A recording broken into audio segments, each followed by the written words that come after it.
So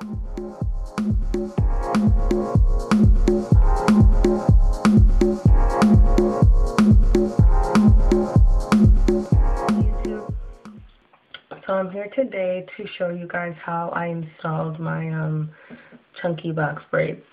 So to start, obviously, you part it and, to your liking.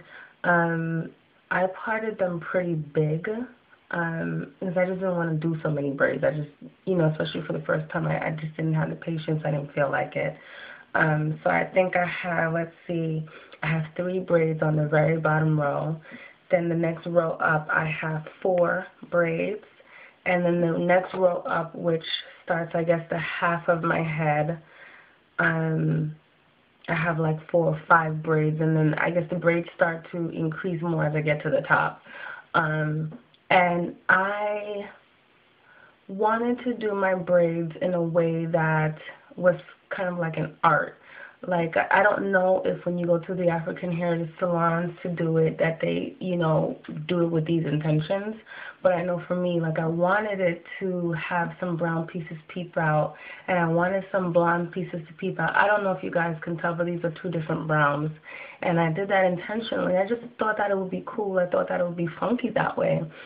So I want it so that, every once in a while you'll catch a whiff of a brown and you'll see that it complements my complexion and it, the way that it all, lined my face. I thought it would be pretty cool to do it that way. So after you part your hair and you decide how you want, the colors you want to use and how you want to distribute the colors, so on and so forth, you have to decide how, or maybe you would do this before. You would decide how you want to stretch your hair. Now, I have a TWA, as you can see, and I don't know, I'm not really ready just yet to start putting so much heat to my hair.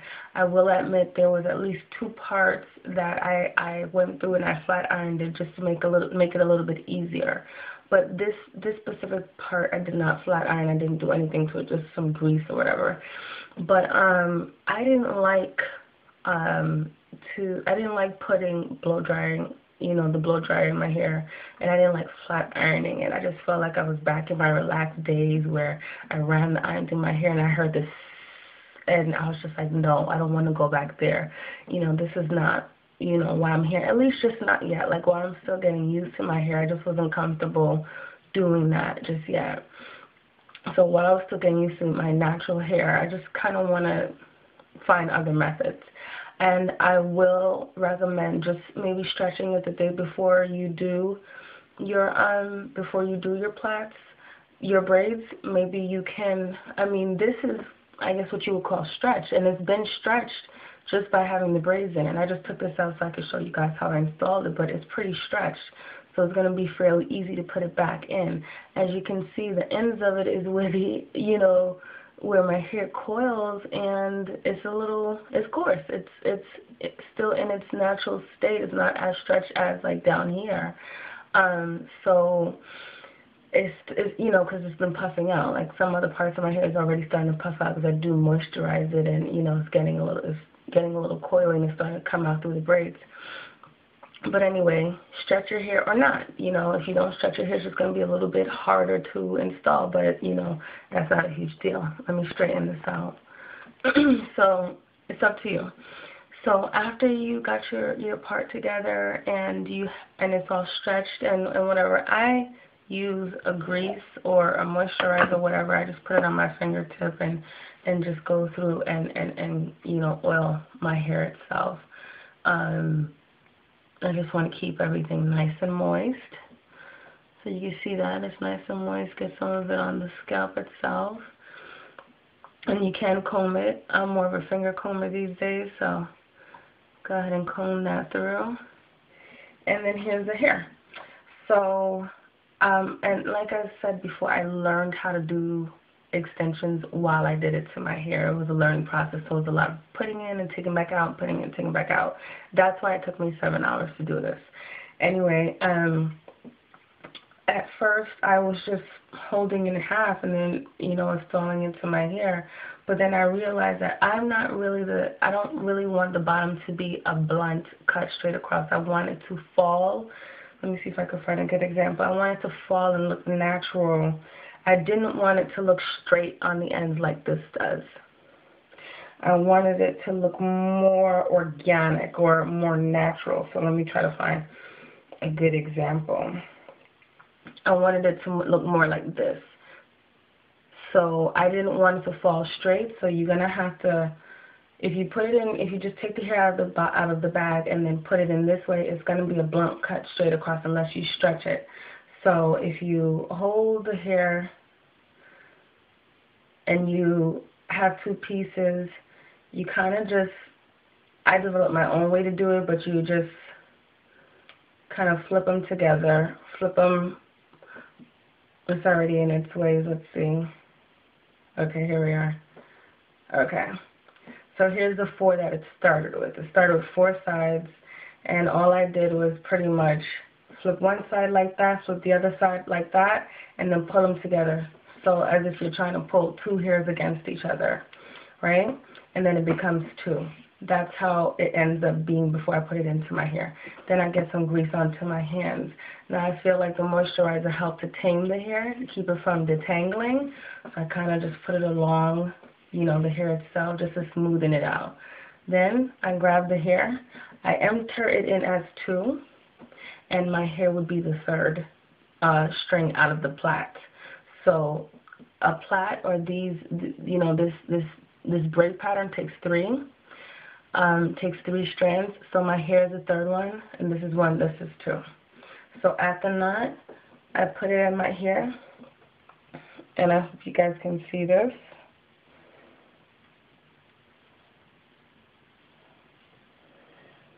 And then I just start to braid my hair.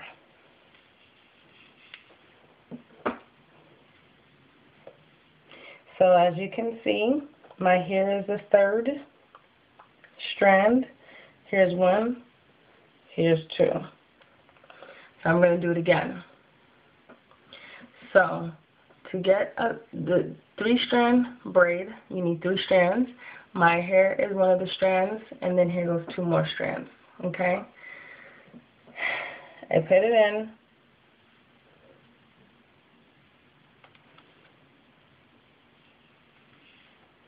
And then I just start to braid it down.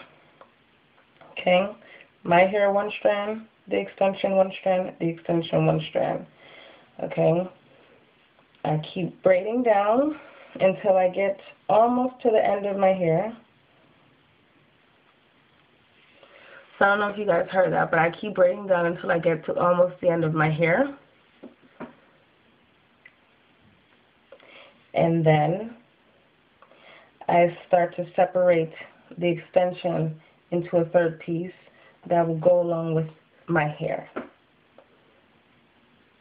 Right? So now my hair is still here, and now it's in the middle with this part of the extension right here. My hair, the extension, the extension, the extension. Okay? And you just continue to braid down. Now, if you're anal like me, I don't like anything, you know, hanging out at the side. And if it looks sloppy, I go in and I start all over again. Just to have it look as neat as possible. But, you know, being that I am going to take them out in about 2.5, 3 weeks, it's not a big deal to me anymore. When I first did it, it was a big deal. You know, so I pretty much just, you know, braid it all the way down. If it starts to get tangled, I get some more grease, and I just, you know, coat the hair, and it helps me to braid it all the way down. So I don't think I braid fast, but, you know, I say each braid, once I got it in, once I wove it, is that the word? Once I weaved it into my hair, weaved it in with my hair, I'd say each braid took me, you know, about a minute, minute and a half to complete. And again, if it looks sloppy, I will take it out and go back over it again. But for now, for all intents and purposes, we're going to take it down all the way. And, yeah, so forgive my grammar. I just came from work, and I'm a little, yeah. So, yeah, I braided all the way down, and initially I had, like I told you guys in the previous videos, I had it all the way down to my waist, but I had to cut it. It's just a lot of hair. When there's so much hair in the braid, when you go to wash it, it's not good. Your hair is going to be so heavy, and I've been doing these long braided styles, whether it be the Senegalese twist or the 3-stranded twist. I've been doing these styles for 3 to 4 years now, and I've had skinny braids, I've had them big and chunky, I've had them in a lot of ways. And when I go to wash them, my head is like hanging down like that, you know, like as if I had like this huge wet beach towel on my head. It's so heavy. So anyway, I don't braid it all the way down because, like I said, I wanted to have, like, you know, hanging hair. So if you want, you can braid it down some more. Now, for me, once I get to this point, maybe I braid it a little bit more. I'm pretty satisfied because I don't burn the ends. I just let them hang organically. I just want it to look natural. So once I get down to the end, or my desired end, I just smooth it out. And this is what I got from my African girl when she, you know, did my hair. She would go through, so I'm going to take this out now, and this is how it looks in the end, you know. And then, you know, you see the brown peeking out, and, you know, the 3 different color browns, and, the 2 different color browns, and, you know, you can do it like so, or like that. Either way, you're going to still see the brown, you know, on each side. And when I'm done, I got this from my African girl, she'll put mousse on the ends, and then she'll dip it in boiling water. Now, not warm water, not was boiled but cool down water, boiling, bubbles, like boiling hot water. It will not smooth the hair if it's not boiling hot water. Make sure it's boiling hot water. So put the mousse on, you dip it in your boiling hot water, let it dry, and you're good to go. So if I went too fast, if you'd like to see me do it again, let me know. If you'd like to know the numbers, I'll just go ahead and tell you the numbers of my hair. This darker brown is 30. The lighter brown to blonde is 27. I got them from Sally's. They're at $129 each. And this is a 1B. The black is a 1B. So if you guys have any questions, just go ahead and leave them below, and I will answer you. And again, if you want me to do it again slower, let me know and I'll do it. Alright, thanks for watching, and I will see you soon. Bye.